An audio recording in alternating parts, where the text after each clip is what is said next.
Olá pessoinhas, tudo bom? Eu realmente espero que vocês estejam bem. Estamos aqui com mais um vídeo, yay! E estamos aqui com o terceiro e último episódio da série de desenhando personagens dos animes que eu tenho assistido.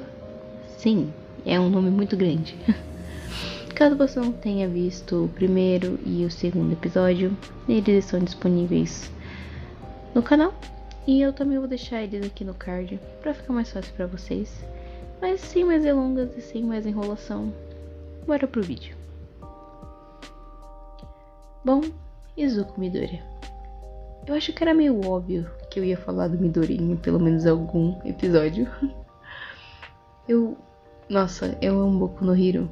Acho que eu já falei isso 500 vezes. Eu crio muito conteúdo de Boku no Hero, cara.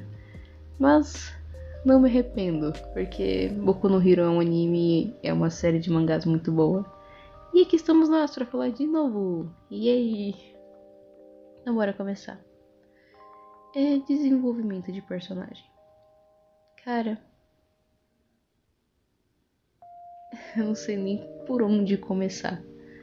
O Midoriya, ele evoluiu em muitos aspectos.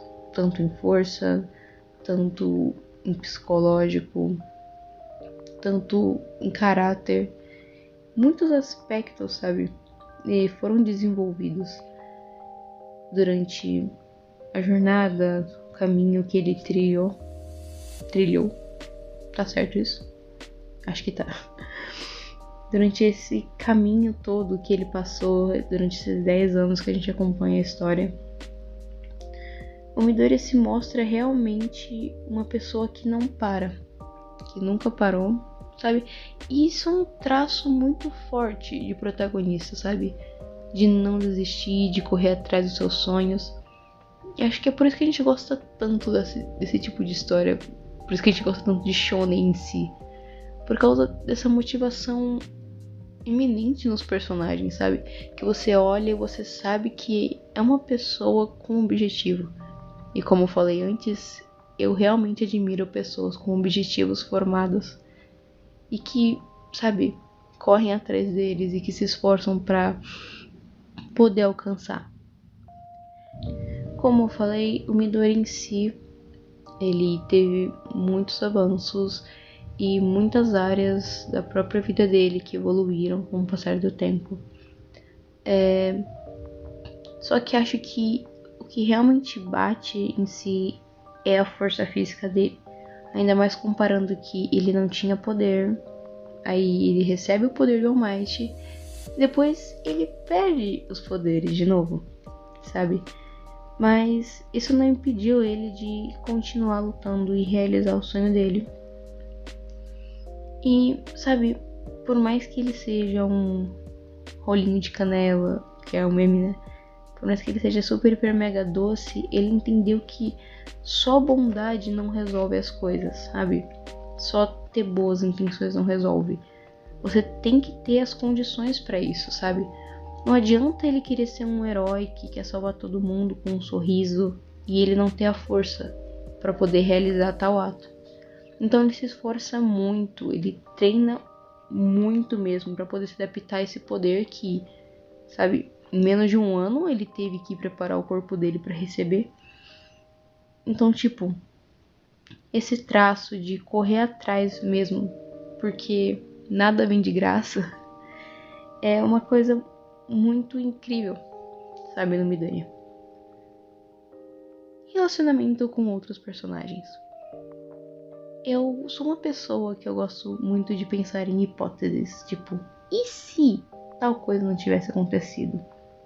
Como que seria, sabe, a resolução? Como que seria o mundo se tal coisa não tivesse acontecido? E no universo de Boku no Hero, a vida do Midoriya impacta muita gente. Tipo, literalmente muita gente. Não sei se vocês também gostam de ver, mas tipo, eu gosto muito de ver os universos onde o Midoriya é vilão, sabe? Então, ele vira vilão, então quer dizer que ele nunca foi pra Oa, ele nunca conheceu as pessoas que ele conheceu. Então, tipo, o mundo vira de ponta cabeça, literalmente. E mostra como seria a vida dos outros personagens sem o Midoriya. E muita coisa muda. Por exemplo, a Uraraka provavelmente teria sido esmagada no exame de admissão. O Todoroki nunca teria usado os poderes dele. O Tenya, teria morrido contra o Sten. As crianças que ele salvou teriam morrido. Então, por causa dele, E dessa natureza dele de querer salvar as pessoas, dessa natureza dele de se sacrificar, muitas pessoas foram ajudadas, Muitas vidas foram impactadas por causa do Midoriya. Às vezes a gente, não sei, para pra pensar assim, que algum impacto a gente tem, mano. Às vezes a gente pode olhar pra nós mesmos e pensar que a gente não importa, que se a gente sumisse ninguém ia notar. Só que, mano, a gente não sabe o ponto de vista do outro, A gente não sabe como que a nossa vida impacta a vida dos outros. E o Midoriya é uma dessas pessoas.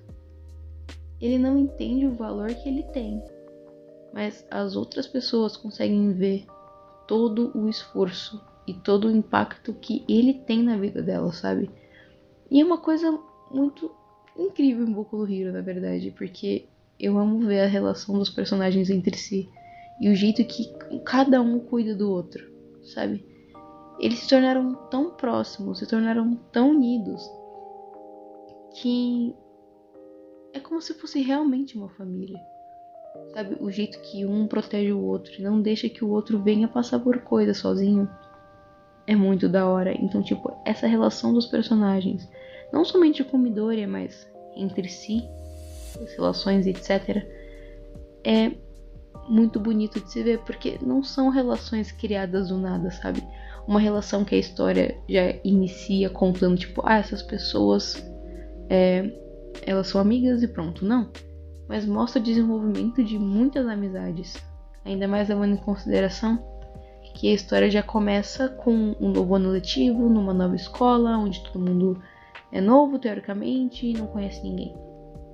Então, vai mostrando como que eles realmente vão se aproximando uns dos outros, e que como as relações da vida real também são assim.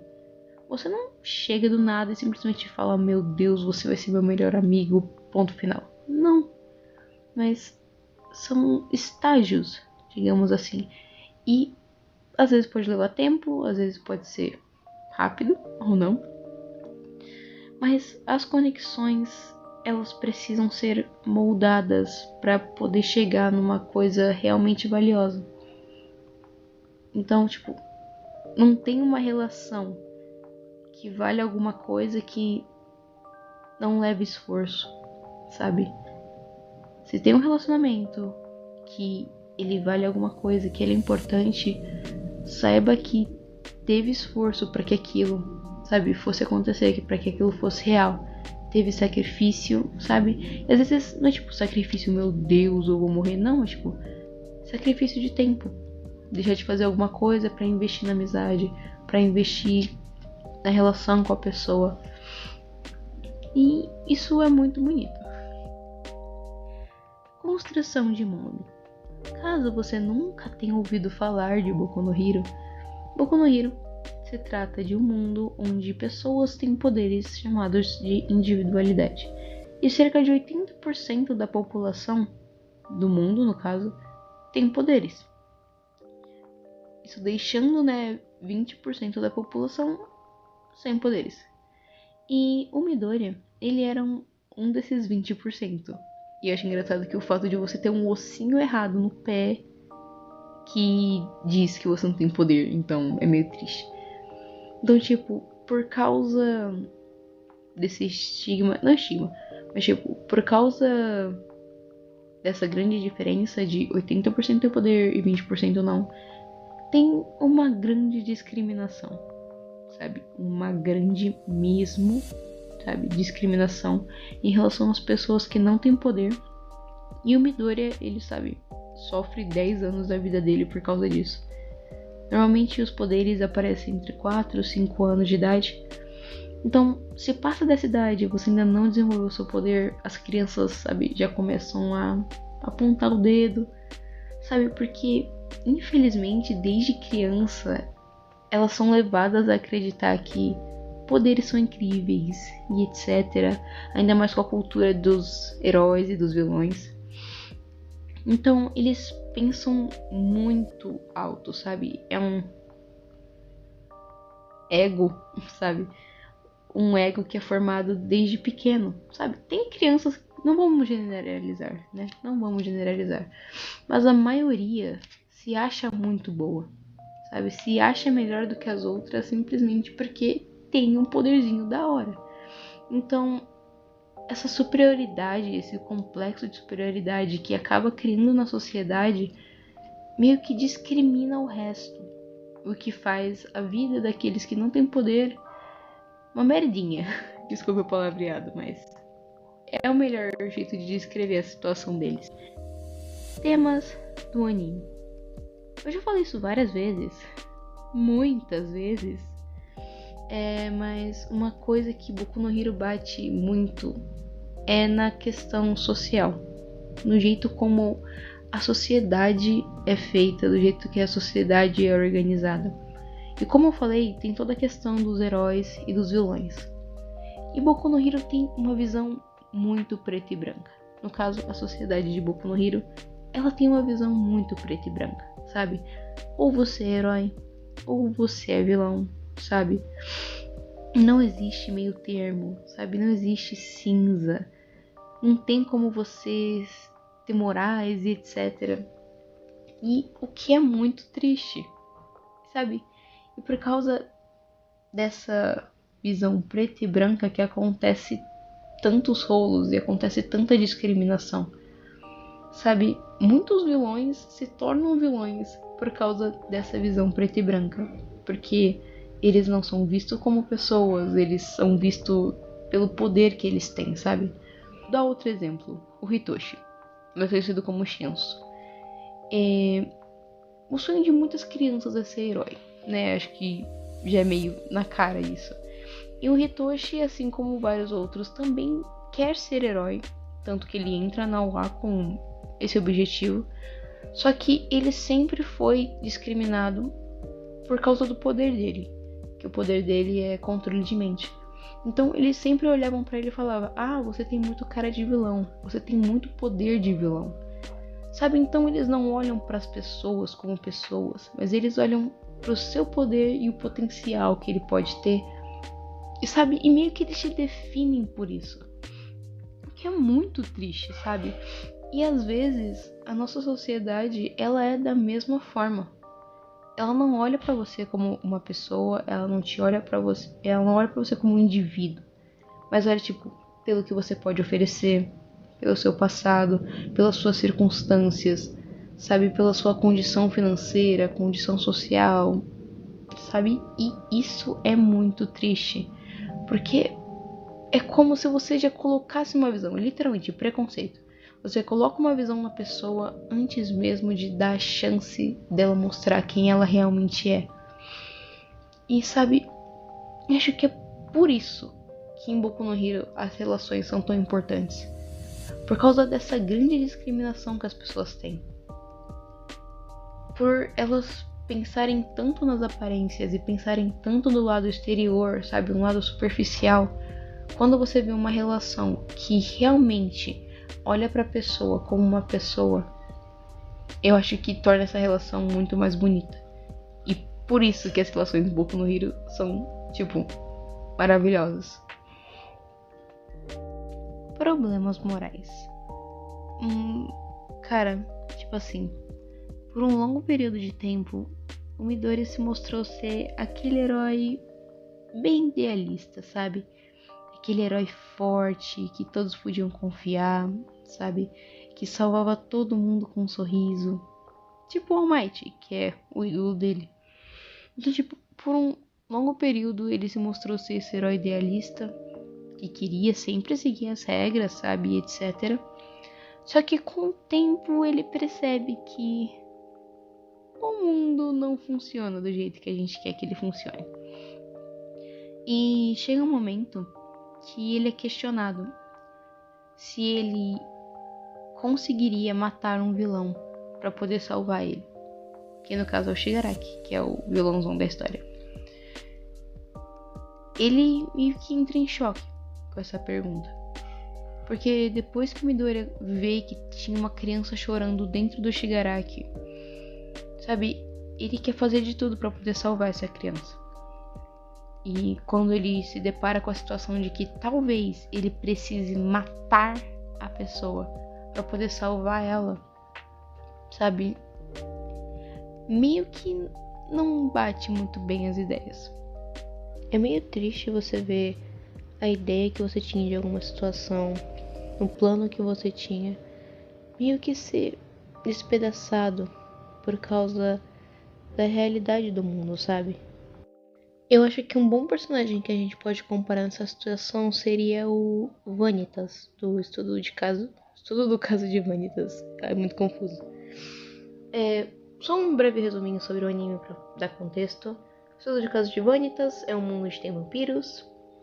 E o Vanitas meio que cura esses vampiros, sabe? Os vampiros, eles podem ser corrompidos e meio que eles começam a atacar todo mundo. E o Vanitas meio que cura esses vampiros, sabe? Transforma ele de volta ao normal. Só que uma coisa interessante é que o Vanitas fala que ele vai salvar os vampiros, só que ele vai salvar os vampiros do jeito dele. Então, sabe, quando o Vanitas vai e tem uma menininha que foi corrompida demais e não tem como voltar atrás, ele vê que ele precisa matar a menininha. E sabe, aí o protagonista da história, que é o Noé, ele fica super hiper mega pistola, sabe? Ele fica, mano, você não falou que ia salvar eles e tal? E o Vanitas fala, eu tô salvando ela, sabe? Nesse estado não tem mais o que a gente pode fazer. Então, matando ela é o único jeito de salvar ela. E sabe, o Midoriya, meio que ele não quer fazer isso, sabe? Até o final, ele resiste muito pra não matar o Shigaraki. Mas no final ele tem que matar. Ele acaba matando. Só que não somente matando. Ele conseguiu fazer os dois, teoricamente. Ele salvou o Shigaraki, mas teve que matar ele. Porque o corpo dele não estava mais sendo controlado por ele. Estava sendo controlado pelo All For One. Mas tipo, ele teve que batalhar com as próprias crenças dele. Sabe, com aquilo que ele achava certo, para poder realmente ajudar alguém, para poder realmente ajudar o Shigaraki, sabe, e vendo que aquela era realmente a solução mais plausível para aquela situação. Os arcos da história e a motivação do personagem. Bom, mano, o Midoriya, ele sempre foi um carinha esforçado, com uma motivação bem forte. E a motivação dele era que ele queria ser um herói igual ao All Might. Sabe, um herói que salvava todo mundo com um sorriso na cara e, sabe, tava lá pelas pessoas em si. E meio que as histórias, sabe, os arcos no caso, são separados meio que por objetivo, eu diria. Não por objetivo, mas tipo, pela habilidade do Midoriya. Sabe, então um arco ele foca no básico, no outro arco ele foca em outra dificuldade que ele precisa aprimorar, e no outro arco ele envolve outra habilidade dele, sabe? Então tipo, vai evoluindo e a cada arco ele foca em melhorar uma habilidade, sabe? Em melhorar algo nele. Claro que tem arcos que não é só do Midoriya, mas tipo, conta de outros personagens também. Mas o arco em si ajuda o Midoriya a desenvolver mais uma habilidade, digamos assim. Ou ele conhece alguém que ajuda ele a desenvolver essa habilidade. E vai assim até o final. E uma coisa que eu acho super interessante é o fato de estar tudo conectado. O meu irmão, ele acompanha One Piece por um certo tempo. E ele falou que nada que acontece em One Piece é em vão. tudo que aparece em algum episódio vai fazer referência pra outra parte da história, em outro lugar, entendeu? E eu achava isso muito engraçado. Só que aí quando eu comecei a acompanhar Boku no Hero, eu comecei a ver que também era desse jeito em Boku no Hero. Quando chega no arco da Segunda Guerra, no caso o arco da 7ª temporada, você vai vendo que vários vilões, eles vão voltando, sabe, vilões que o Midori já tinha enfrentado, eles vão voltando à tona, só que dessa vez como aliados, não como inimigos. E tipo, cara, é incrível porque a gente não sabe o dia de amanhã. A gente não sabe as pessoas que a gente encontra hoje, como que elas podem influenciar a nossa vida no futuro. O Midoriya, ele genuinamente, sabe, lutou contra aqueles vilões. Lembra que eu falei que o mundo é muito preto e branco? Sabe, e que as pessoas olham o vilão, sabe, como vilão? O Midoriya, por mais que ele era muito idealista, que ele queria salvar todo mundo, ele não, sabe, desumanizava os vilões. Ele não tirava essa dignidade, essa humanidade dos vilões. E por causa de ele olhar o vilão como uma pessoa, como um indivíduo, que muitos dos vilões que ele enfrentou, sabe, viraram aliados no final. Sabe, se o Midoriya não tivesse tocado o coração do Gentle, da Labrava, da Lady Nagant, do Shizaki até, se ele não tivesse tocado o coração desses vilões, sabe, talvez a batalha final tivesse tomado um rumo diferente. Porque foi com a ajuda deles, com o auxílio deles que eles puderam continuar. Sabe, o Gentle segurou a ilha, sabe, a ilha flutuante, sozinho, por muito tempo. A Labrava hackeou sistemas, impedindo, né... Esqueci o nome do cara. Mas impedindo de que o hacker da Fronte de Liberação Paranormal viesse atrapalhar os planos deles. Então, tipo, por causa das pessoas que ele conheceu, sabe, ele pôde evoluir, mas também evoluir as pessoas, sabe, motivar as pessoas. Tem um fato interessante que em Boku no Hero tem 7 prisões, 7 prisões super importantes, onde tem vilões muito poderosos e tal. E quando o Shigaraki, sabe, bem finalzinho dessa temporada, quando o Shigaraki foge com o All for One, e eles vão nas prisões libertar, só tem uma prisão que não teve nenhum fugitivo. E foi a prisão que tava o Gentle, sabe? O Gentle, ele viu toda a situação, ele viu tudo o que estava acontecendo e ele falou: eu não posso deixar o mundo nessa bagunça, sabe? Então, sabe, das 7 prisões, uma delas não teve nenhum fugitivo, ninguém escapou, porque o Gentle não deixou, sabe? Ele lutou contra todos os prisioneiros e colocou todos de volta na cadeia. E eu acho isso muito engraçado. Porque, sabe, ele olhou para a sociedade, ele viu que cada um tinha realmente um sonho e ele não podia deixar que aqueles vilões viessem destruir os sonhos das pessoas. E sabe, ele notou isso por causa que o Midoriya tocou o coração dele. E por causa disso, menos vilões atrapalharam os planos, entende? Então, sabe, incrível, mano. Eu acho isso muito incrível. Comentários sociais e culturais. Bom, como eu já falei que Boku no Hero, sabe, foca muito na questão da sociedade em si, e eu já falei também que eles veem o mundo como preto e branco, eu acho que eu vou comentar sobre o resultado de tudo isso, sabe? O resultado no final de tudo isso. Cara, teoricamente, o que aconteceu? Tudo que desencadeou para que, sabe, o Shigaraki viesse virar o Shigaraki e, sabe, virar esse vilão que ele virou. Tudo isso só aconteceu por causa do egoísmo da sociedade. Por eles acharem que somente os heróis deviam trabalhar, somente os heróis deviam salvar. Sabe? Então, literalmente, por causa dessa cultura egoísta, essa cultura, sabe, por causa das individualidades que causou todo esse problema.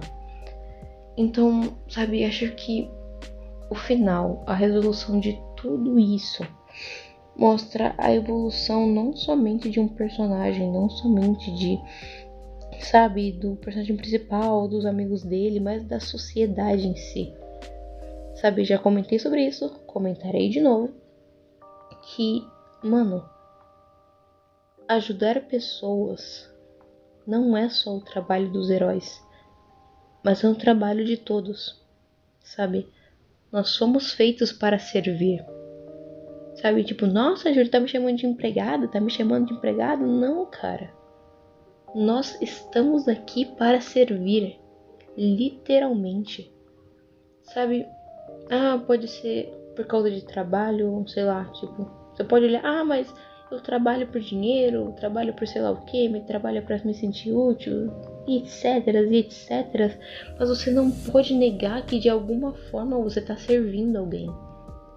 Sabe, a roupa que você tá usando, alguém teve que, sabe, plantar o algodão, alguém teve que colher o algodão, alguém teve que costurar esse algodão para transformar em roupa, para que você pudesse estar usando essa roupa agora. Sabe, se você tem internet, se você tem luz, é porque alguém fez o trabalho para você. Sabe, e por mais que seja indiretamente, essa pessoa te serviu. E do mesmo jeito você serve outras pessoas, sabe? E pode ser com coisas mínimas, sabe? Sei lá, responder uma pergunta, ajudar um estranho a encontrar, sei lá, uma loja que ele tá procurando, ajudar o seu amigo com o dever de casa. Mano, pode ser com as mínimas coisas, mas a gente acaba servindo alguém. Então, tipo, nós estamos aqui para ajudar. A gente está aqui para estar disponível para as outras pessoas. Então, o que adianta tanto egoísmo? O que adianta tanto, sabe, egocentrismo, sabe? O que adianta ter tudo isso? Se no final você vai servir alguém. Então, tipo, cara, eu acho que a coisa mais linda no final é ver que a sociedade evoluiu para não pensar desse jeito. Sabe, o Midoriya mostrou através, não somente o Midoriya, mas os heróis em si, mostraram todo aquele sacrifício para que as pessoas pudessem viver em paz. Sabe, e as pessoas olhando aquele sacrifício que todos eles tiveram que passar, é como se caísse a ficha, finalmente, de que não se trata só de heróis.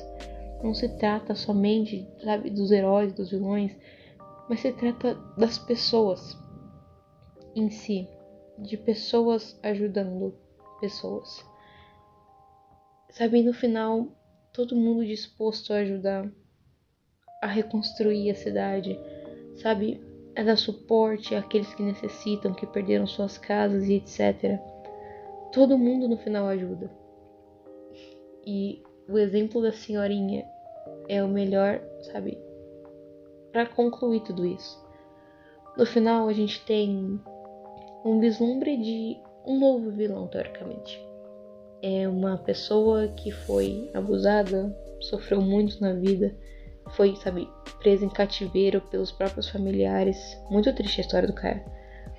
E tipo, quando ele finalmente consegue fugir, ele começa a olhar as pessoas ao redor dele, sabe, ver pessoas rindo, pessoas, sabe, se ajudando, pessoas sendo felizes.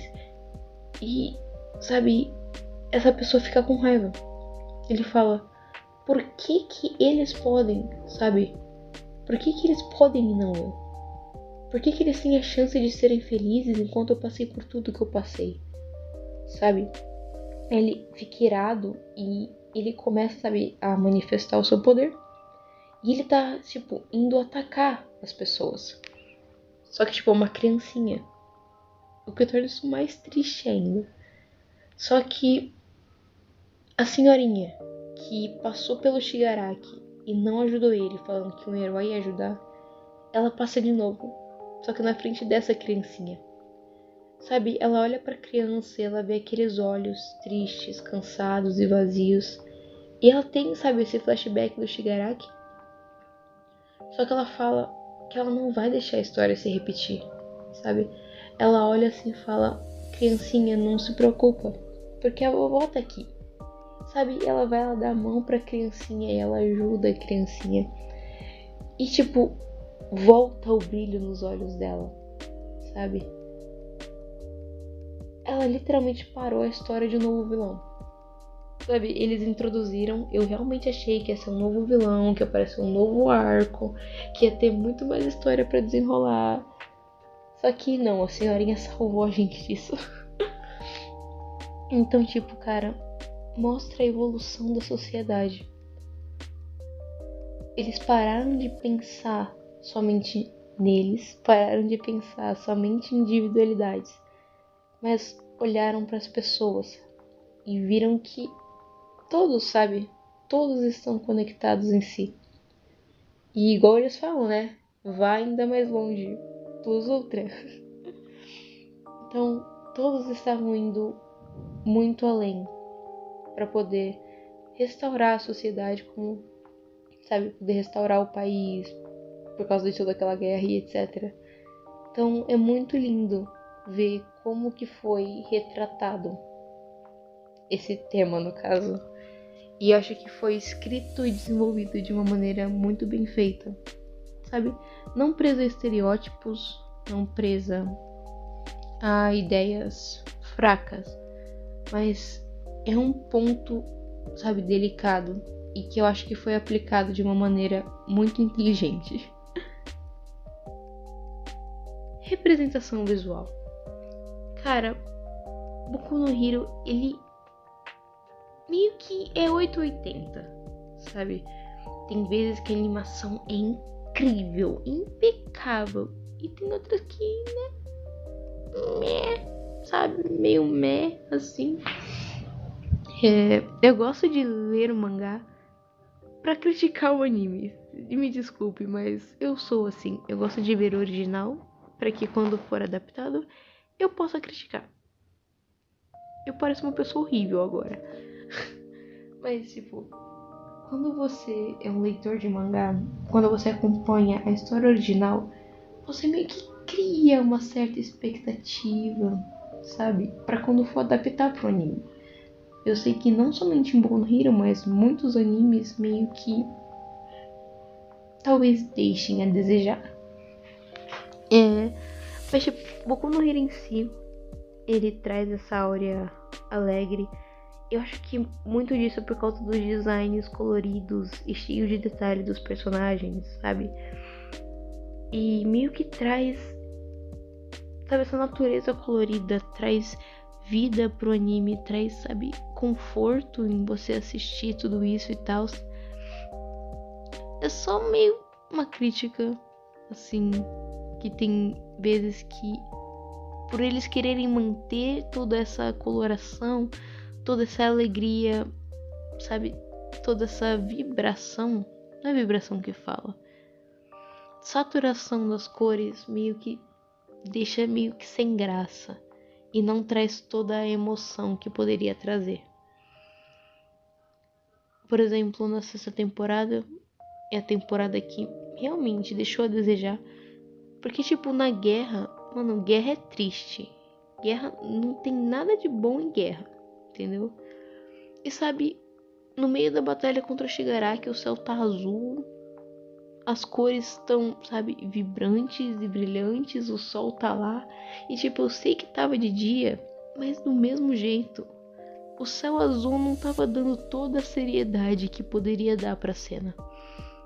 Agora, se você compara com a segunda parte dessa temporada, onde tá tudo destruído, a sociedade tá quebrada, o Midoriya tá triste e o céu tá cinza. Sabe, mano, eu acho que a cena mais da hora dessa temporada foi a luta contra a Lady Nagant e depois a sala contra o Midoriya. Porque as cores, mano, pode não parecer, mas as cores dizem muito. E as cores ajudam muito a contar uma história. É por isso que muito, sabe, a gente estuda muito teoria das cores como artistas e criadores de conteúdo. Por causa que as cores contam histórias, sabe? Eu sei que nessa minissérie eu não tô comentando sobre os desenhos, mas os desenhos, todos eles têm um significado. E literalmente esse desenho que eu tô fazendo do Midoriya, nesse exato momento, tem um significado. Por que eu usei cores quentes? Por que eu usei tons laranjas, sabe? Tons alaranjados, amarelos e vermelhos? Porque eu queria trazer o calor, sabe? Eu olhei assim e falei, mano, eu quero trazer o conforto, sabe? Eu quero poder trazer à tona o conforto que Boku no Hero me traz, sabe? Eu quero trazer à tona o calor, sabe? A alegria, os sentimentos bons que essa história me proporciona. E sabe, não é à toa que a gente escolhe as cores. Não é à toa que a gente olha e fala, eu acho que eu vou fazer o cenário assim, assado, acho que eu vou colocar uma luz verde. Não é à toa, mano. Tudo tem um significado. Os outros desenhos também, cada um tinha um objetivo de ser daquele jeito. Cada um tinha um objetivo, tinha um plano, uma visão que a gente queria passar como artista. E por mais que eu não comentei sobre os desenhos, é só pra poder dar mais ênfase no que eu quero falar aqui. Que, sabe, eu fiquei um pouco com medo da 7ª temporada deixar a desejar, assim como a 6ª. Só que até agora eu estou muito satisfeita com o resultado, porque eles estão conseguindo trazer todo o sentimento, sabe? O episódio que o Bakugou morre. Nossa, cara. Eu tava, tipo, com muito medo. Porque quando o Bakugou, sabe, sofre aquele acidente na 6ª temporada, eu tava esperando muito mais emoção. E, tipo, não tinha metade da emoção que eu queria. Mas, tipo, na 7ª temporada, na 7ª ficou incrível. Tipo, incrível mesmo. Sabe, a batalha dele, os tons quentes da explosão, dele evoluindo o poder dele. Sabe, a animação foi maravilhosa. E sabe, e ficou melhor ainda depois que ele é atacado, ele cai no chão e tudo fica cinza. Sabe? Tudo fica cinza, as cores dele ficam monótonas e deixando o sangue bem eminente, sabe? O vermelho do sangue bem eminente. Então, aquilo me cativou e eu amei o jeito que foi representado. E por último, comparando Midoriya com outros personagens de anime. Comentar sobre isso, mas se não, a gente comenta agora. Mas o Midoriya, ele sempre foi muito criticado. Nossa, cara, muito criticado. Acho que eu já comentei já. Que, tipo, eu lia o mangá, e o mangá, ou o site, no caso, que eu usava pra ler o mangá, tinha a seção de comentários. E meio que eu ficava triste, sabe? Triste em ver os comentários ruins sobre a obra e tal.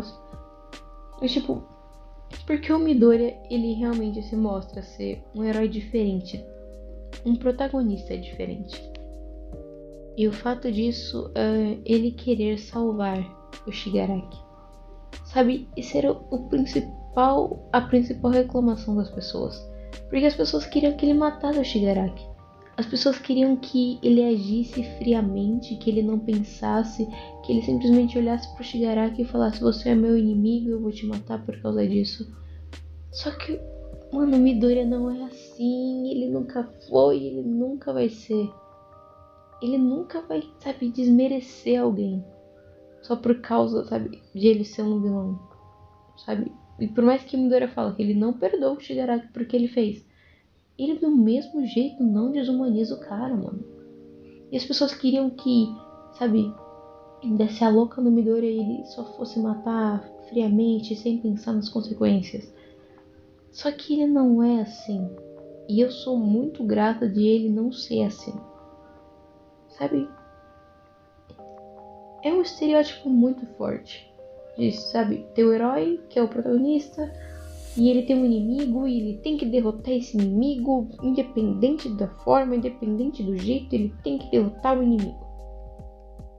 E é triste ver que as pessoas só pensam nisso.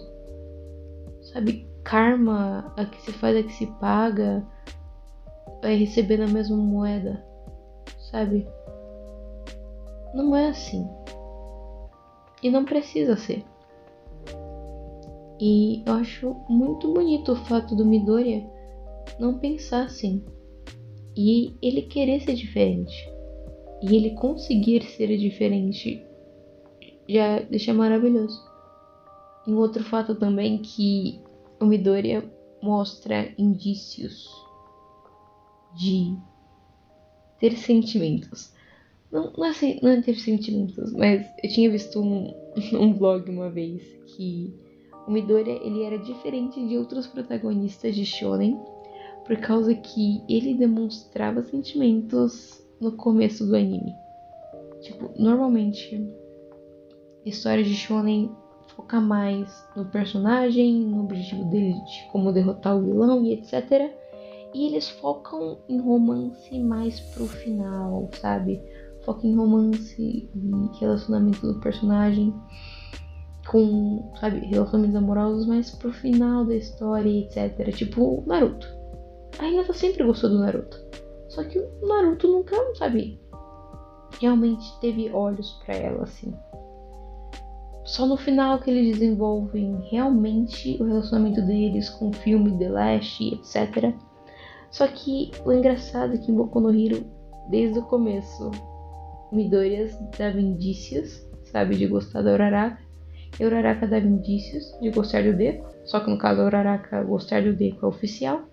Só que o Deku gostar do Uraraka ainda não é oficial. Gostaria que fosse. Mas esse é um pequeno detalhe que eu acho engraçado. O fato de mostrar esses dois lados, sabe? Outra coisa, protagonista de Shonen, além de não desenvolver o relacionamento no começo, muitas vezes não é ele que gosta. Normalmente eles mostram uma personagem que gosta dele, ou ele gostar de uma menina que não gosta dele, sabe? É sempre relacionamento de um lado, um relacionamento onde não é recíproco. Recíproco, não sei falar. Mas em Boku no Hero é engraçado que mostra os dois lados. E por mais que o lado do Midori ainda não é oficial, você não pode negar que há indícios. Mob Psycho. Cara, sinceramente, pensa num anime bom. É o Mob Psycho 100. Sinceramente, eu terminei recentemente Mob. E, cara, eu com certeza assistiria de novo as 3 temporadas. Sabe? Ai, é muito bom. Bom, mas bora lá. Shigeo Kageyama. Nosso querido Mob. Nosso menininho Mob. Bora começar. Desenvolvimento de personagem. Tenho que falar alguma coisa? Mano, é eminente a evolução do Kageyama. Cara, e é simplesmente maravilhoso. Ele é outro protagonista que tem muitos pontos que foram melhorados durante a jornada dele e que são muito admiráveis, cara. E o mais engraçado é que são objetivos realistas, sabe? Sei lá, se confessar pra pessoa que gosta, querer entrar na academia, estar em forma, sabe, ser mais sociável e, sabe, são coisas bem mais realistas do que virar um herói, sabe, isso é engraçado. Mas, tipo, o jeito que ele evolui e o jeito que ele escolhe, sabe, fazer as coisas é muito bom. Por exemplo, um dos pontos que ele foca bastante é no ponto físico. Porque ele é, vamos dizer assim, um nerdinha, nerdola, que não é muito bom em atividades físicas. Então, e sabe, e mostra várias vezes ele participando do clube de aprimoramento corporal. E ele passa muito tempo, sabe, pra poder criar esse hábito, criar essa rotina, criar esse costume no corpo dele. E que, sabe, mostra pra gente que realmente, às vezes, conquistas levam tempo.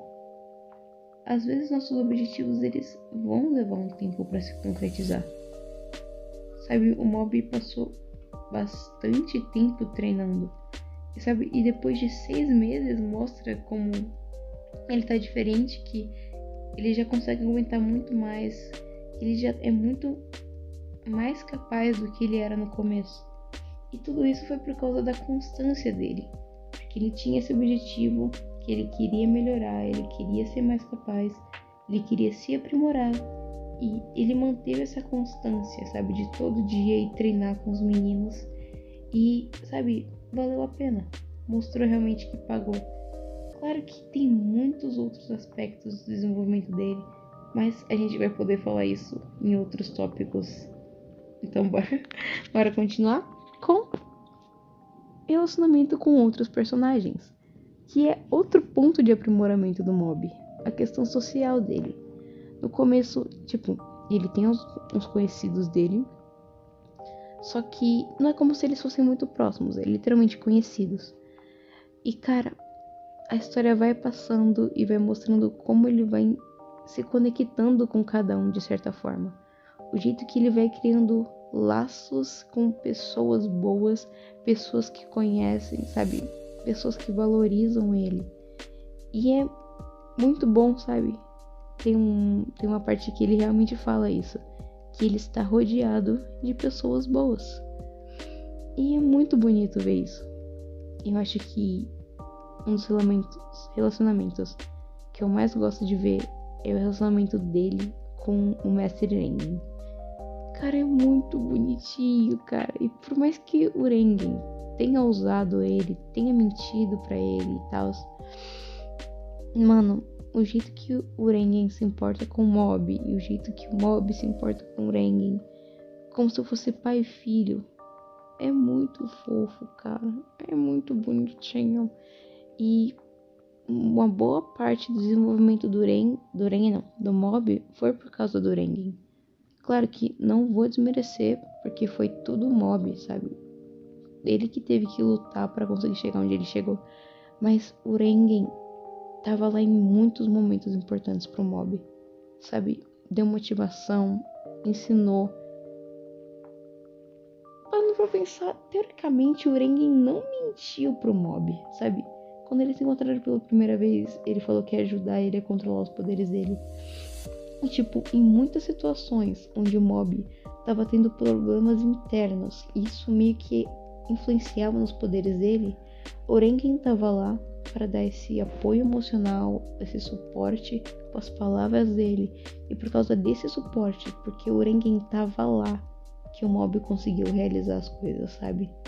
Então, tipo, mano, bora procurar pessoas boas pra estar ao nosso redor, sabe? Eu não posso julgar, mas às vezes eu olho pra pessoas que se rodeiam de pessoas que xingam eles, que, sabe, ficam com brincadeirinha de mau gosto.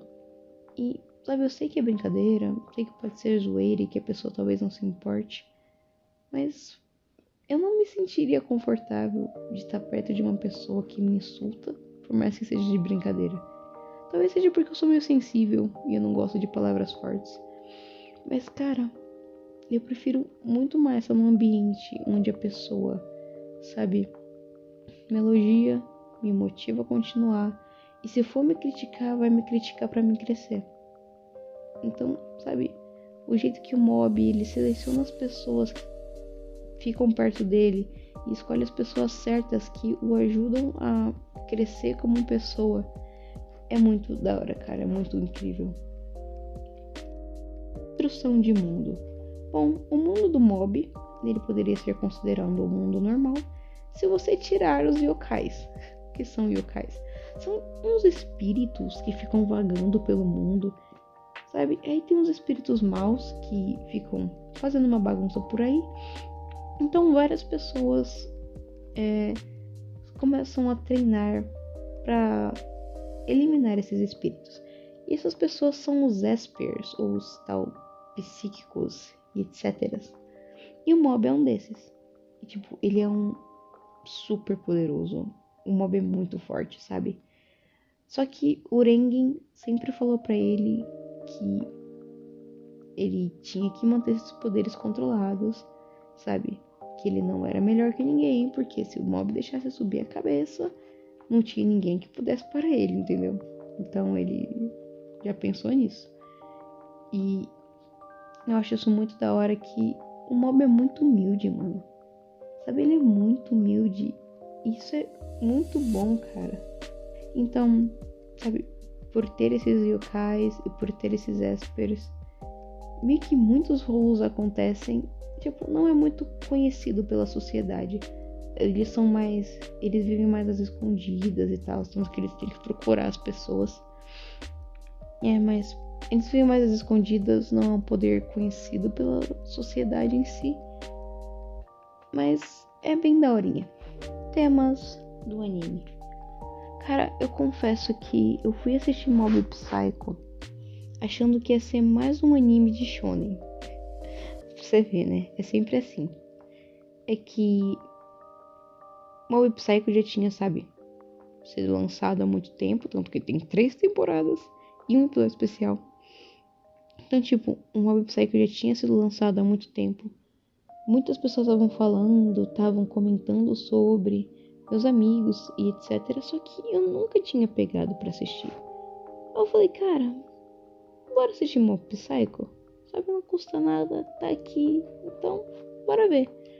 Então eu fui assistir com uma ideia bem vaga, tipo, eu sabia que tinha poderzinho e tal.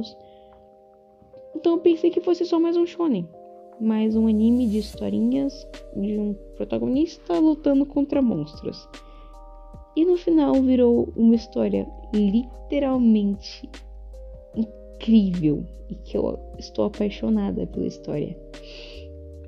Cara, de um anime shonen que eu achei que ia ser só lutinha, virou todo um complexo de, sabe, sentimentos, todo um complexo de personalidade, de se melhorar como pessoa e a dificuldade que pode ser pra mudar. Nossa, cara, a complexidade dos pensamentos, de emoção, é muito complexo, sabe? Parece um anime besta, sabe? Ainda mais que o estilo é meio chonky, é meio rascunhado, assim, digamos. Por mais que o estilo pode parecer meio bestinha, meio cartunesco, mano, é muito profundo. Mob Psycho é muito profundo e fala de uns temas, sabe, bem profundos mesmo. Tipo, se aceitar, autoaceitação no caso, lidar com emoções, pressão, e tudo isso vai virando uma bola de neve que torna a obra de Mob Psycho tão incrível, sabe? E isso conecta bastante com problemas morais, que seria o próximo tema que a gente vai entrar para poder já juntar os dois, entendeu? Já faz um combo. Cara, problemas morais. Eu acho que o mob em si, ele tem muitos problemas morais. Ele tem muitas intrigas internas dentro dele, sabe? Que ele vai aprendendo a lidar com o tempo. Mas eu acho que o mais impactante mesmo foi a última batalha que ele teve. Que foi a batalha dele contra ele mesmo. Cara, eu tava assistindo a cena que ele foi atropelado e do nada deu a louca e ele começou a destruir a cidade. E eu não tava entendendo, sabe? Eu estava assistindo com uma cara de ponto de interrogação, tentando achar um motivo iminente para ele explodir, sabe? Caso você não saiba, o mob é assim. O mob ele tem poderes, certo?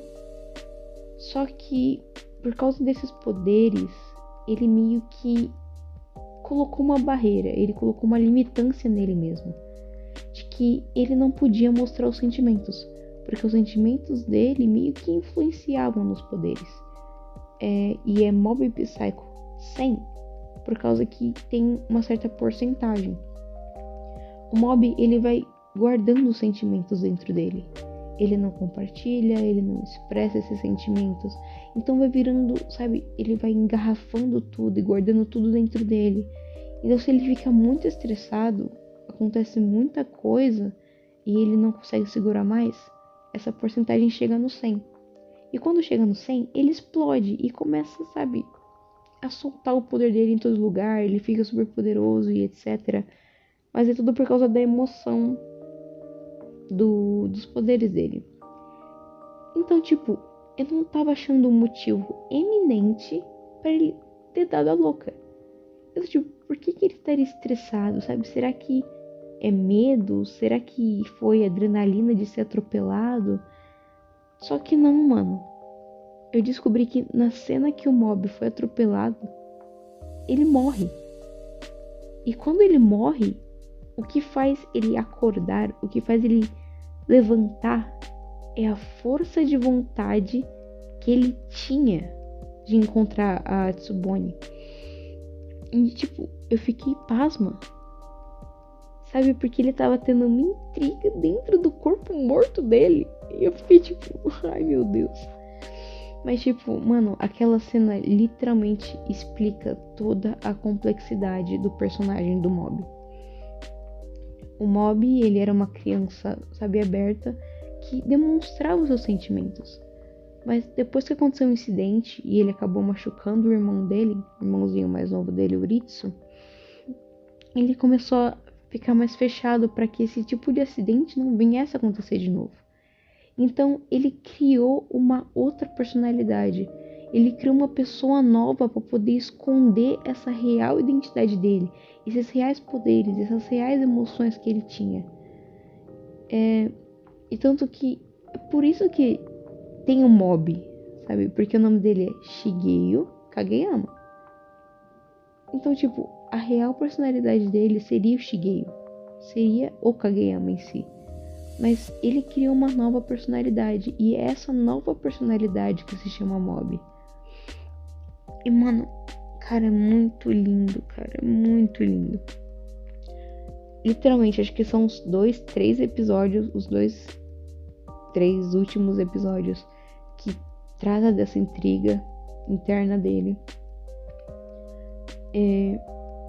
E sabe, mostra os amigos dele tentando para ele. É muito triste, cara, é muito triste.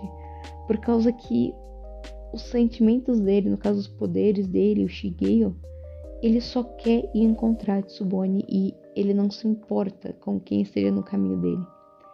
Então, enquanto ele tá destruindo a cidade, machucando os amigos, o Mob tá dentro dele, sabe, entrando em pânico.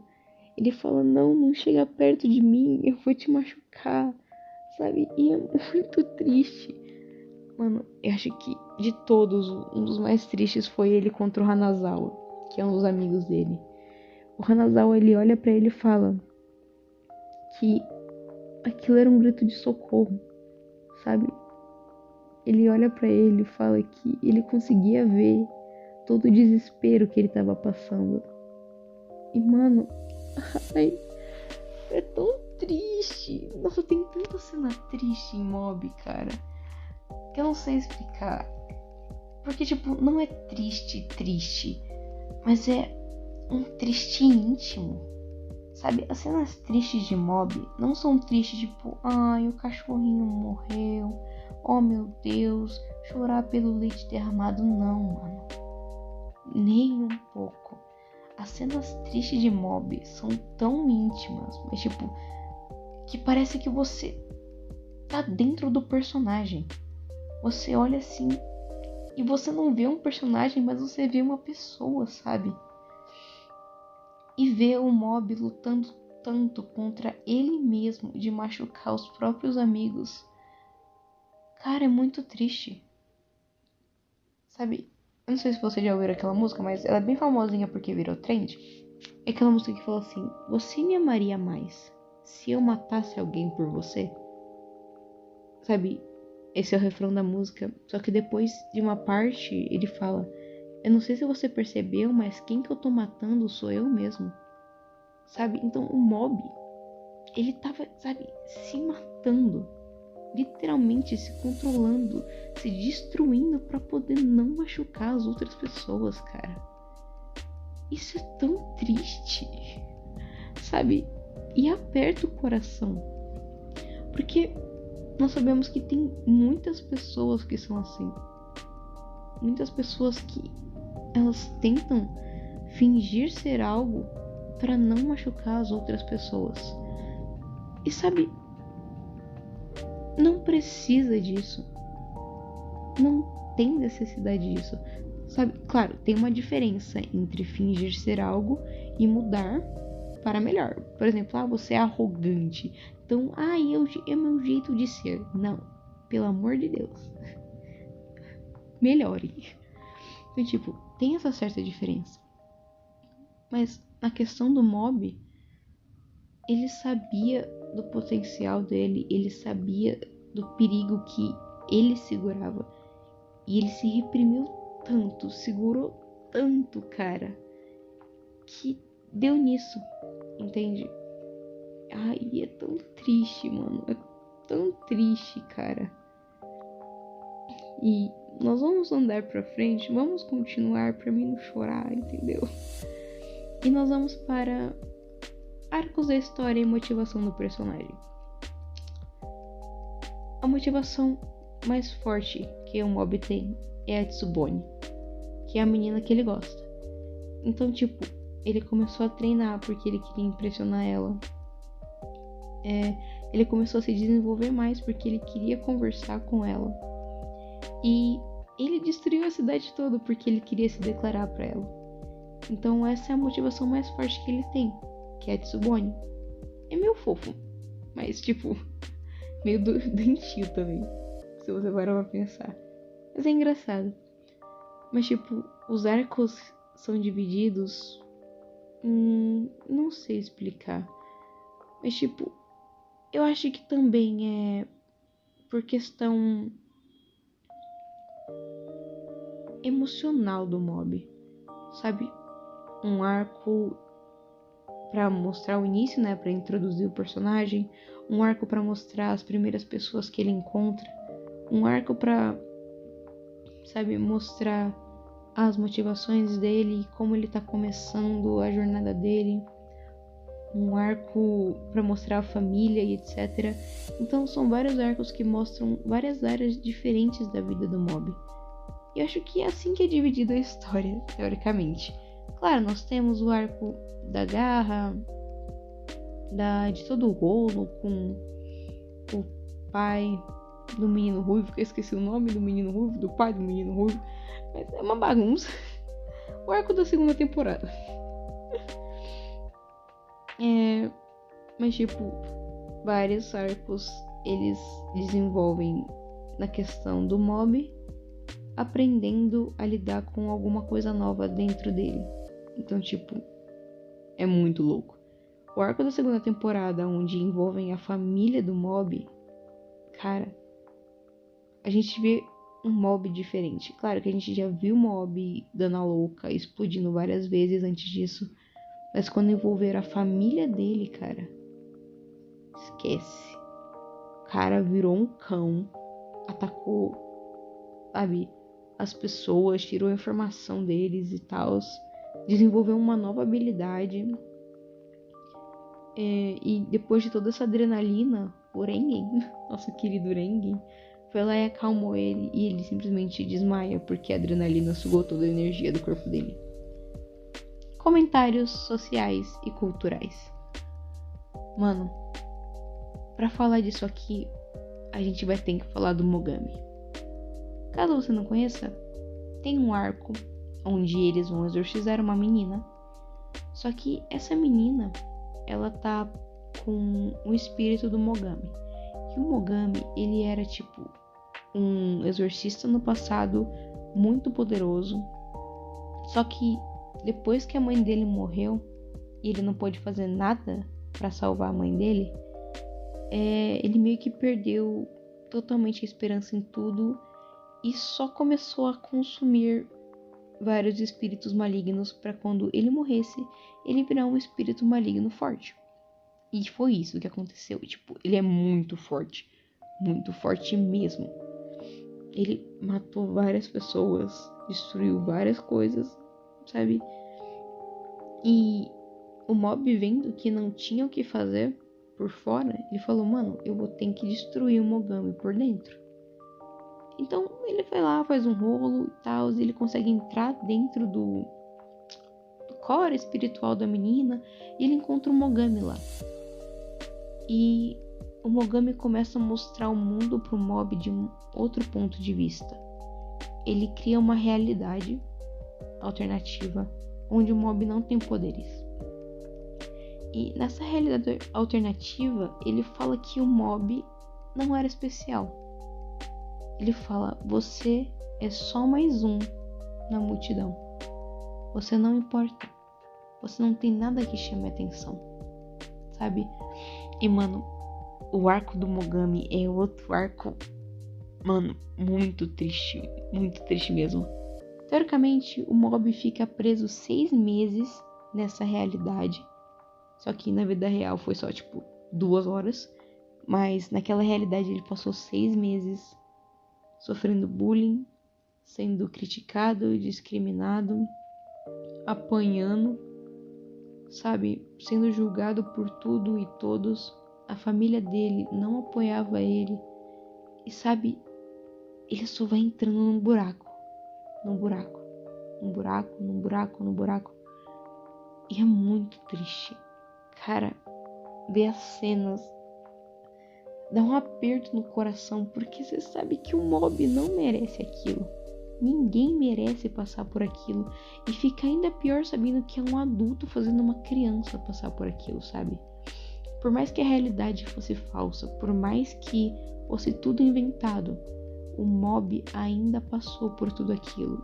E o pior, ele não falou pra ninguém do que aconteceu ali. Sabe, depois que o arco do Mogami acaba, o mob não fala pra ninguém de tudo que ele sofreu naqueles 6 meses.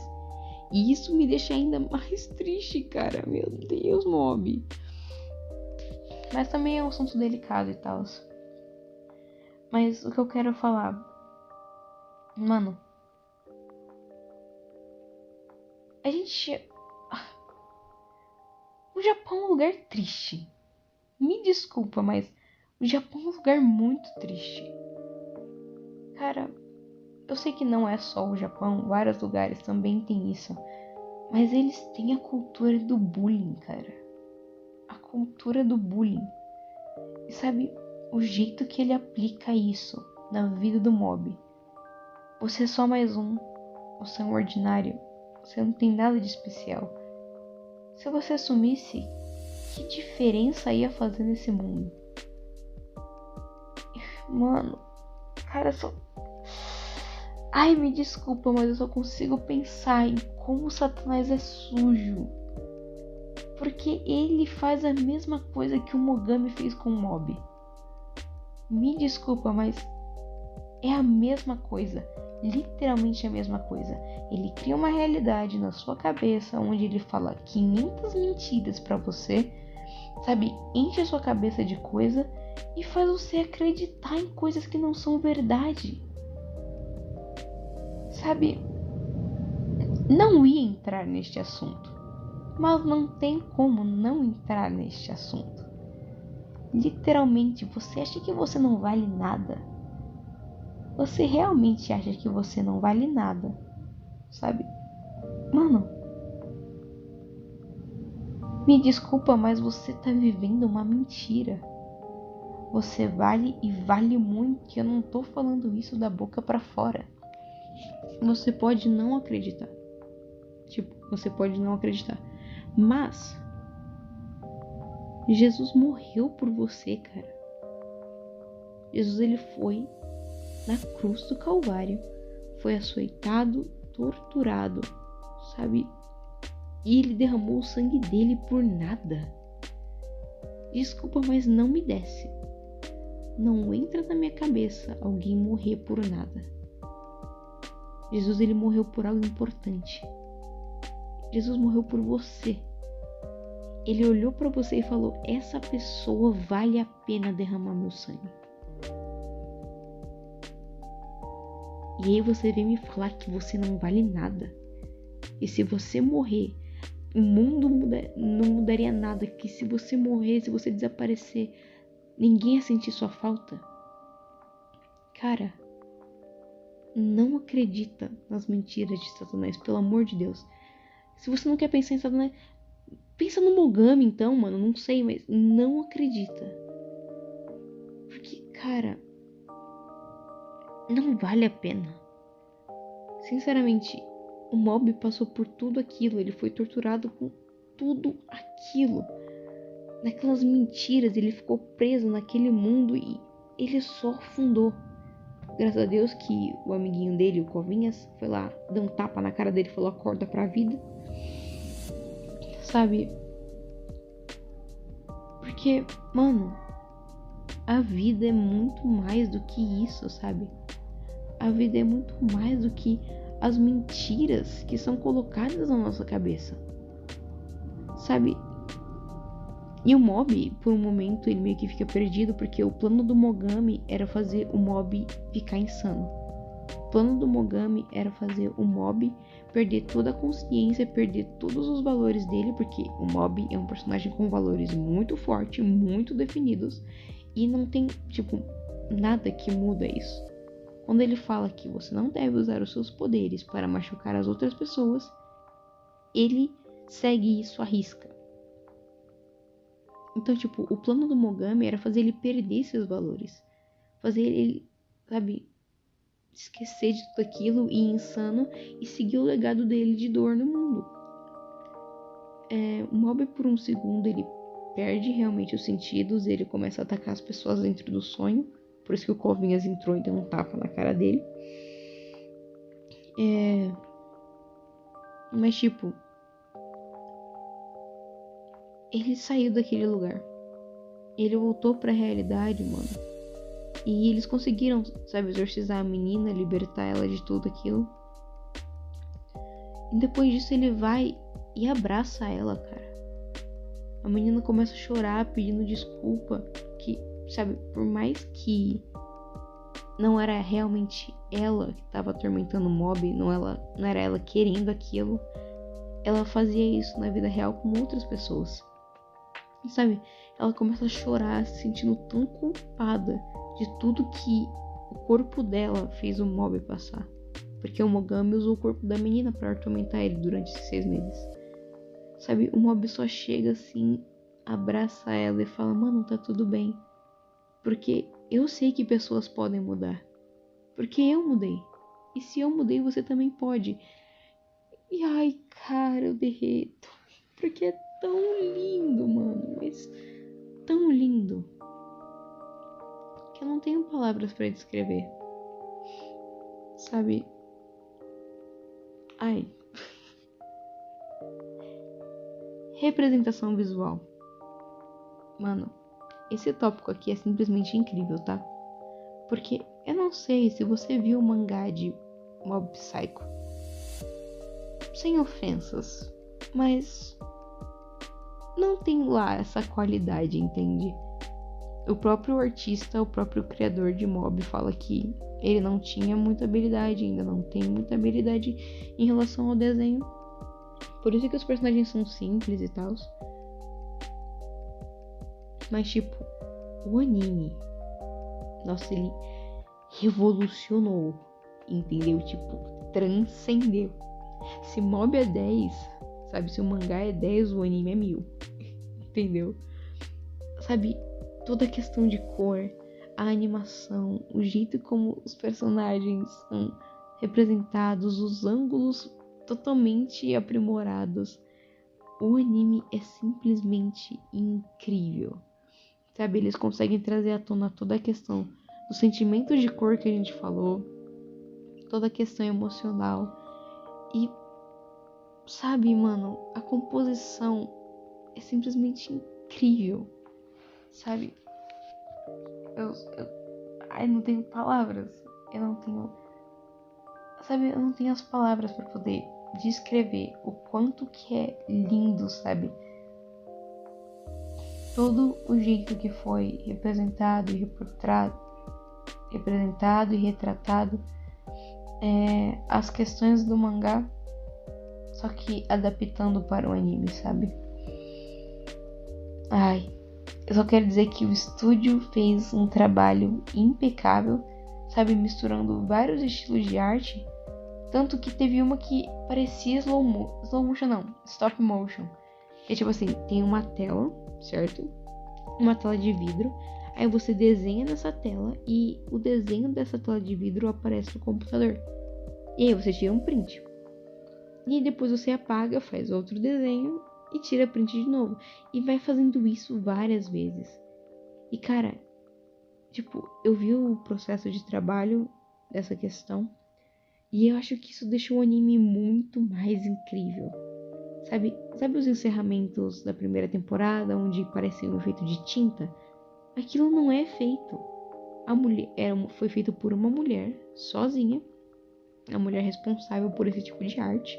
E ela fez todos aqueles desenhos sozinha, à mão, com tinta de verdade. E isso deixou, tipo, muito mais incrível, sabe? Eu acho que você saber o processo torna o resultado mais incrível. Sabe, eu olhar para um 10 numa prova, eu acho que eu fico mais feliz em ver o 10. Sabe, sabendo de tudo que eu tive que estudar, de tudo que eu tive que me esforçar para poder tirar aquele 10 do que se eu, saí chutando e tirei 10 na sorte. Entendeu? Então, tipo, o esforço, o processo torna o prêmio, faz o prêmio valer a pena. Sabe, sei lá, qualquer competição. Se você ganha o prêmio por seu esforço, é o seu esforço que faz o prêmio valer a pena, cara. Porque, sabe, oh meu Deus, eu tô aqui numa competição de redação para ganhar uma medalha. Ok, você ganhou uma medalha, vai deixar pendurada na sua casa. Que valor vai ter isso? Não tem valor nenhum. O valor que a medalha tem é o valor do seu esforço, sabe? É o valor que você colocou, sabe? É o valor do tempo que você gastou para se aprimorar, para ganhar aquela medalha, sabe? E é a mesma coisa com processos criativos. Eu saber como que foi feito deixa o anime muito mais lindo, sabe? E comparando o Mob com outros protagonistas. Cara, eu acho que um dos pontos mais fortes do Mob é a visão interpessoal dele. Sabe, ele tem uma visão clara de quem ele é e de quem ele quer ser. Sabe, muitos protagonistas, eles têm objetivos, sabe? Lorde, todo protagonista tem um objetivo, certo? Mas a maioria deles envolve aprimorar o exterior, sabe? Questões exteriores que são movidos por questões exteriores. Mas o Mob, ele é muito introspectivo. Ele olha muito para ele e olha para as circunstâncias dele e como ele quer usar isso para se melhorar, sabe? Comparando ele até mesmo com o Midoriya, os dois eles começam em si, sabe, meio que sem confiança, meio que quietinhos no canto deles, vão crescendo e tal. Mas o Midoriya, ele é muito mais ativo, assim, ele tem muito mais questão de olhar, como é que eu posso dizer? Tem muito mais questão de aprimorar o corpo dele para virar herói, etc. Enquanto o Shigeo, ele quer se aprimorar. Eu não tô conseguindo passar o que eu quero passar. Eu vou falar de novo.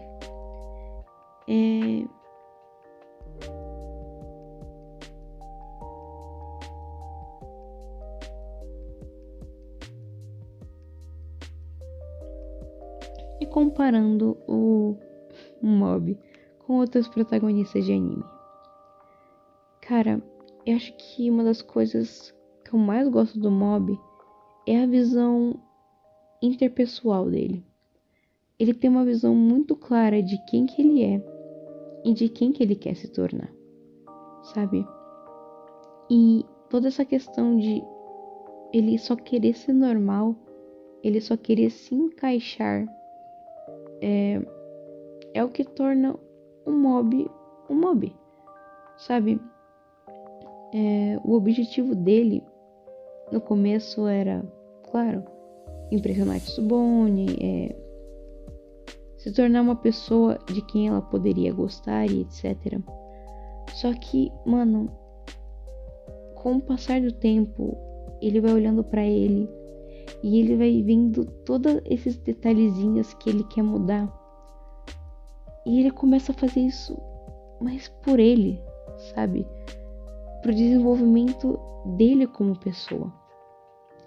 Com a batalha final, que ele luta contra ele mesmo, eu acho que a coisa mais bonita é que não precisa ter essa separação, sabe? Ele tava tendo esse conflito interno porque ele não queria aceitar os poderes dele como parte dele, sabe? Ele queria se separar dos poderes, ele queria ser normal, sabe? Ele queria ser um mob e deixar o Shigeo pra lá, sabe? Aí vem o Rengen, nosso querido e amado Rengen, mais uma vez dando o suporte emocional que ele precisa e fala que não tem problema, sabe, em ter mais de uma personalidade. Não tem problema você ter mais de uma ideia, mais de um pensamento. E que você deve aceitar isso. Você tem que abraçar isso, porque é isso que faz de você, sabe? E o Shigeo e o Mob, eles finalmente conseguem viver juntos. E o Mob vai e ele abraça o Shigeo como parte dele. Ele abraça os poderes dele como parte dele, finalmente aceitando isso e acalmando, sabe? E como eu falei no começo, eles falam de vários temas, e esse tema de autoaceitação, de poder olhar pra você, sabe, estar satisfeito com o que você se tornou, com o que você tem, sabe, trabalhado pra ser. Mano, é lindo, sabe? Toda essa questão, sabe, do Mob procurar a aceitação dele mesmo, procurar essa estabilidade emocional, estabilidade, sabe, da mente dele. Eu acho que é uma das coisas mais lindas no Mob, sabe? Fazer referência a um dos outros, né? Fazer referência ao Hinata. Lembra que o Hinata se esforçou pra ficar bem? Cara, o Mob pode ser considerado mesmo, sabe? O Mob lutou pra ter a estabilidade mental que ele tem agora. Ele, sabe, passou por muita coisa. E a gente pode se espelhar nele e ver que, tipo, não é fácil. Ficar bem não é fácil. E leva trabalho e esforço pra você poder olhar pra você e ganhar essa estabilidade mental. Olhar pra você e estar satisfeito, sabe? Não é fácil você olhar pra você mesmo e abraçar todas as partes de você e entender que são todas essas partes que se tornam você. São todas essas partes que fazem você, sabe? Não é fácil. Mas é só questão de querer e batalhar por isso, sabe? Pode levar tempo, mas em todas as questões o Mob tentou e ele lutou. E quando ele não conseguiu, ele tinha pessoas que estavam lá por ele para dar o suporte que ele precisava, para dar um conselho que ele precisava. Sabe? Como o Reigen falou, não tem problema fugir. Contanto que você, sabe, possa levantar e continuar batalhando depois.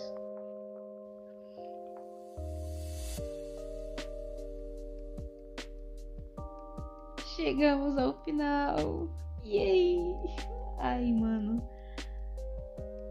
Eu não sei, mas eu adoro demais conversar sobre esse tipo de coisa. Eu gosto demais de analisar personagens, ainda mais toda essa questão psicológica e toda essa questão pessoal deles. Então, fazer essa série, sabe, me deixou muito feliz, muito contente. E eu espero que vocês tenham aproveitado ela também, sabe? Setembro Amarelo. Então, eu gosto sempre de fazer uma coisa especial nesse mês. E, sabe, poder fazer isso de uma forma lúdica, onde não somente falar como se fosse obrigação, não somente chegar e conversar sobre ansiedade, depressão e essas coisas, como, sabe, só por causa do Setembro Amarelo. Mas poder fazer isso de uma forma lúdica, onde entender que tem outras pessoas que passam por esse tipo de problema. E nós temos shows que representam esse tipo de problema. E que nós podemos olhar e falar: se esse carinha conseguiu, eu também posso. E é uma coisa incrível que desenhos, sabe, eles realmente falam com a gente. Sabe, tem uma frase que eu não sei quem falou. Alguém me falou uma vez que, tipo, a arte é universal. Sabe? Então, muitas vezes você tenta convencer alguém com palavras, tipo, você tenta consolar alguém com palavras e você não consegue. Mas a pessoa vê um desenho, ela escuta uma música, ela vê uma pintura, ela vê uma peça de teatro e ela se comove. Sabe? Porque a arte, ela tem o poder de tocar as pessoas. E como artista, eu acho que é o mínimo que eu poderia fazer. Sabe? Como artista, eu gosto de analisar esse tipo de coisa, porque é o caminho que eu quero seguir, né? O caminho que eu quero seguir pra minha vida. Mas também porque é uma ferramenta. Sabe? Se um desenho pode te ajudar a, sabe, a ter motivação, se um desenho pode te ajudar a crescer, se um desenho pode te ajudar a olhar pra você mesmo e querer ser melhor, então por que não falar? Entende? Não vamos desmerecer o trabalho da pessoa, porque é parte dela. Então, sabe, todos esses personagens que a gente falou agora, cada um deles segura um pedacinho do criador deles. Então, sabe, talvez os criadores tenham passado por coisas semelhantes ao que nós passamos, ao que você talvez tenha passado. Ansiedade, ataque de pânico, qualquer coisa. Mas esses pedacinhos de humanidade que eles passam através das obras deles são o que fazem as obras serem tão incríveis e o que faz, sabe, as obras nos cativarem tanto. Eu agradeço, caso você tenha ficado até o final. Foi, tipo, um prazer imenso poder estar aqui representando a comunidade artística, representando os criadores de conteúdo, criadores e escritores de histórias. E eu espero que vocês fiquem bem. Sabe, igual a gente falou, ficar bem é uma jornada, não é um passe de mágica. Se vocês precisarem de ajuda, cara, procurem ajuda. Porque, mano, vocês não estão sozinhos. Tem muita gente que passa por coisas semelhantes ao que vocês passam, e por mais que ninguém vai passar do mesmo jeito que você passou, auxílio tá sempre disponível. Bom, eu espero que vocês tenham gostado do vídeo. Se tiver alguma coisa que vocês quiserem acrescentar, algum comentário, alguma situação, sintam-se livres para falar nos comentários. Eu agradeço pela vida de cada um de vocês e um beijão no coração. Bye bye!